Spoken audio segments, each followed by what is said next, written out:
성교적 삶을 살아가는 주님의 교회 성도님들을 환영합니다. 오늘도 하나님의 말씀과 함께 은혜로운 하루 되십시오.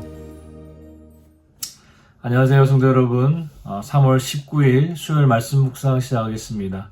오늘 함께 나눌 말씀은 민수기 2장 1절 말씀과 2절 말씀입니다. Numbers chapter 2, verse 1 and 2. 1절, 2절 말씀 함께 읽겠습니다.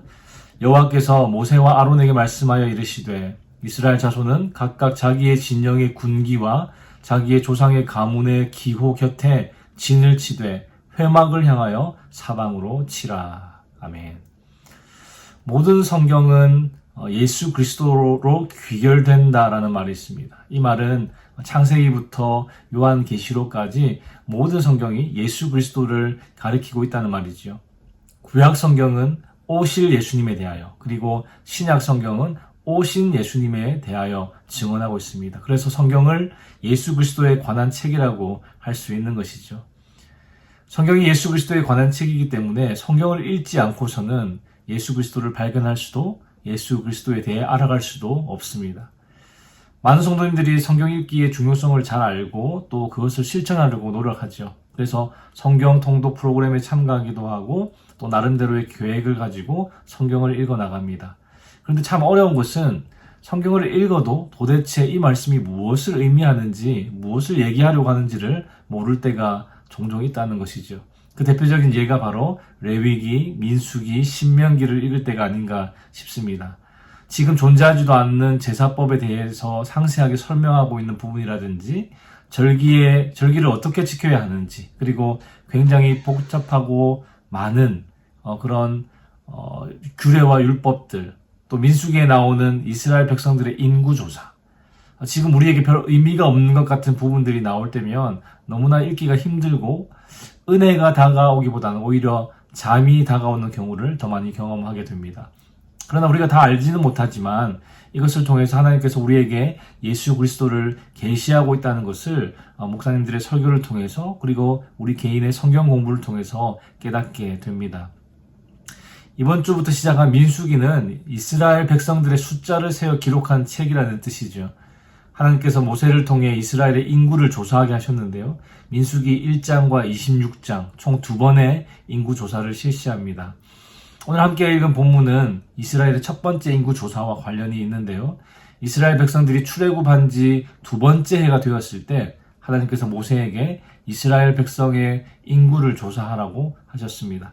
이 인구 조사에는 2가지 목적이 있었습니다. 첫 번째는 하나님께서 약속하신 것이 이루어졌다는 것을 보여주기 위해서였습니다.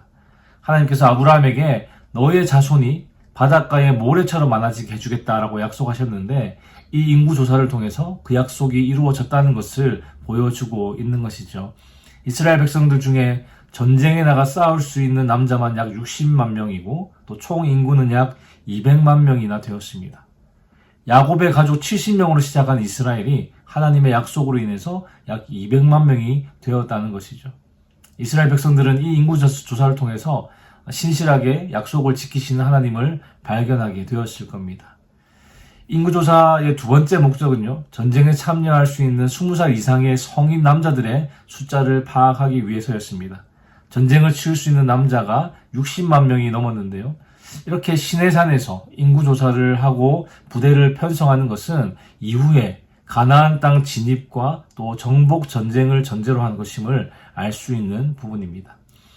이렇게 인구조사를 마치고 이스라엘 백성들은 바로 가나안 땅으로 진격해서 그들과 싸워 이기고 그 땅을 차지했습니까?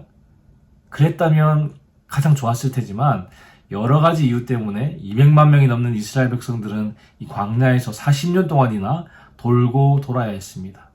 그 이유는 이스라엘 백성들의 하나님에 대한 불평과 불만, 그리고 불순종이었습니다.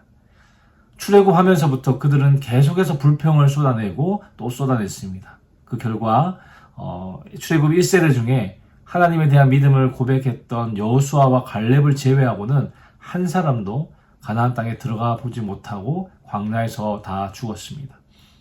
이스라엘 백성들이 1차로 인구 조사를 했던 장소인 그 시내 광야에서 가나안 땅까지는 그렇게 멀지 않았습니다. 거리로는 약 250에서 300마일 정도 되는데 걸어서 약 2, 3주 정도 걸리는 거리였습니다. 물론 어린이나 노인, 가축들이 포함된 그 큰 그룹이 함께 이동한다면 약 한 달 정도 걸리는 그런 거리였습니다. 그런데 이스라엘 백성들은 그 거리를 40년 동안 걷게 되었습니다. 결국 오랜 시간 후에 출애굽 1세대가 모두 사라지고 요단강 동편 모압 평지에서 가나안 땅에 들어가기 직전에 다시 한번 인구조사를 하게 됩니다. 오늘 함께 읽은 본문은요, 1차 인구조사 이후에 이스라엘 백성이 어떻게 진을 쳐야 하는지 하나님께서 모세에게 말씀하시는 부분입니다. 2절을 보니까요, 이스라엘 자손은 각각 자기의 진영의 군기와 자기의 조상의 가문의 기호 곁에 진을 치되 회막을 향하여 사방으로 치라고 말씀하셨습니다. 이 회막은 다른 말로 성막이라고도 하는데, 이 회막을 향하여 진을 사방으로 치라는 말은 회막의 위치를 어디에 두라는 말씀입니까? 모든 진의 중심에 회막을 두라는 말이죠. 먼저 이 회막에 대해서 출애굽기 29장 46절에서 43절에서 46절에 잘 설명되어 있는데 제가 한번 읽어드리겠습니다. 내가 거기서, 여기서 거기는 회막을 뜻하죠. 내가 거기서 이스라엘 자손을 만나리니 내 영광으로 말미암아 회막이 거룩하게 될지라. 내가 그 회막과 제단을 거룩하게 하며 아론과 그의 아들들도 거룩하게 하여 내게 제사장 직분을 행하게 하며 내가 이스라엘 자손 중에 거하여 그들의 하나님이 되리니 그들은 내가 그들의 하나님 여호와로서 그들 중에 거하려고 그들을 애굽 땅에서 인도하여 낸 줄을 알리라. 나는 그들의 하나님 여호와니라. 아멘. 하나님은 내가 이스라엘 자손 중에 거하여 그들의 하나님이 되겠다고 말씀하셨습니다. 그래서 회막은 하나님께서 거하시는 하나님의 처소입니다. 그러니까 하나님의 처소인 이 회막이 이스라엘 백성의 진 한가운데 자리 잡고 있다는 것은 하나님께서 자기 백성 가운데 혹은 중심에 함께 하신다는 것을 의미하는 것입니다. 그리고 또 이렇게 말씀하시죠. 내가 회막에서 이스라엘 자손을 만나겠다. 사실은 이전까지 하나님은 아무나 만날 수 없는 저 멀리 계신 감히 우리가 다가갈 수 없는 분이었습니다. 그러나 하나님께서 회막을 만들려고 하신 것은 그 하나님께서 이제는 이스라엘 백성 가운데 직접 오셔서 그들과 함께 하시겠다는 엄청난 메시지입니다. 이것이 왜 엄청난 메시지입니까?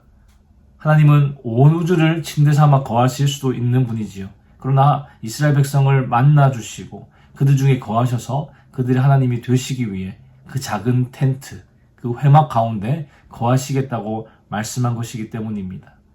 이스라엘 백성들을 사랑하시고 그들과 함께하고픈 하나님의 마음이 느껴지는 그런 대목입니다. 성도 여러분, 이스라엘 진영 중심에 하나님 임재하시는 장소인 회막이 배치되었다는 것은 하나님이 저와 여러분들의 삶 가장 중심에 자리 잡기 원하신다는 것을 의미합니다. 이 회막은 단순히 하나님이 거주하시는 공간일 뿐만 아니라 백성들을 만나시고 그들과 소통하시며 그들의 예배를 받으시고 복과 은혜를 베푸시는 공간입니다. 그 이유 때문에 이스라엘 백성의 삶의 중심에 이 회막이 위치해 있었던 것이죠. 그와 마찬가지로 하나님은 우리 삶의 가장 중심에 자리 잡기를 원하십니다. 우리를 만나시고 소통하시며 우리의 예배를 받으시고 복과 은혜를 베풀기 원하십니다. 그런데 현재 여러분들의 삶의 중심에 그 하나님이 계십니까? 하나님의 임재가 있으십니까? 여러분들의 진 한가운데 회막이 배치되어 있습니까? 모든 사람은 무엇인가를 반드시 예배하게 되어 있다라는 말이 있습니다. 지금 현재 우리 삶의 가장 중심에 있는 것, 즉 우리가 예배하는 것이 하나님이 아니라면 우리는 다른 것을 예배하고 있다는 것이죠. 돈이 우리의 삶의 중심에 있다면 우리는 돈을 예배하는 것이고, 세상의 안락함이 우리 삶의 중심에 있다면 우리는 그것을 예배하고 있는 것입니다. 오늘 하루 지금 내 삶의 중심에 하나님이 계시는지 점검해 볼 수 있기를 바랍니다. 사랑하는 성도 여러분, 하나님은 이스라엘 백성이 하나님의 임재를 상징하는 그 회막을 중심으로 진을 치도록 명령하셨습니다. 제안이나 권유가 아니라 명령이었습니다. 이스라엘 백성이 하나님을 그들의 중심에 모시고 나아갈 때 하나님은 그들을 구름 기둥과 불 기둥으로 인도하셨고 만나와 메추라기를 공급하셨고 대적들과의 싸움에서 승리하게 하셨습니다. 여러분 인생의 진영 한가운데 하나님의 회막이 있습니까? 오늘 하루도 하나님을 우리 인생의 중심에 모시고 나아갈 때 우리를 인도하시고 보호하시고 공급하시고 승리케 하시는 그 은혜를 경험하는 저와 여러분 되시기를 주님의 이름으로 축원합니다. 기도하겠습니다. 하나님, 오늘도 말씀으로 우리에게 교훈 주시니 감사합니다. 이스라엘 백성들이 진을 칠 때 하나님이 거하시는 회막을 향하여 진을 치라 명령하시면서 그들 가운데 임재하기 원하셨던 하나님을 오늘 말씀을 통해 깨닫습니다. 그들 가운데 거하시면서 그들의 예배를 받으시고 그들을 인도하시고 보호하시고 공급하시며 승리케 하셨던 하나님, 우리 인생 가운데도 임하여 주시옵소서. 우리의 삶이 세상의 헛된 것들을 향하지 않도록 도우시고 오직 하나님을 향하여 진을 치며 행진하도록 도우시고 인도하여 주시옵소서. 주님, 오늘도 주께서 주시는 힘과 은혜로 살아가기 원합니다. 주의 도우심으로 승리하는 하루 되게 하여 주시옵소서. 감사를 드리며 예수 그리스도의 이름으로 기도하였습니다. 아멘. 수요일 기도 제목으로 함께 기도하시겠습니다. 교육부 및 청년사역을 위해 기도하실 때 영아부, 유아부, 초등부, 중고등부 교회학교를 통해 어릴 때부터 아이들이 복음을 만나도록, 그리고 대학부, 청년부, EM사역을 통해 영적 부흥이 일어나도록 기도해 주시기 바랍니다. 그리고 구역 예배를 위해 기도하실 때에는 우리 구역장님들이 예배를 성령 충만함으로 인도하도록, 구역장님들이 그 섬김을 통해 각 개인이 먼저 은혜와 복을 받도록 기도해 주시기 바랍니다. 선교사님들을 위해 기도하실 때에는 네팔의 윤성철 선교사님, 터키의 하상욱 선교사님, 일본의 문일배 선교사님, 페루의 윤애경 선교사님을 위해서 기도해 주시기 바랍니다.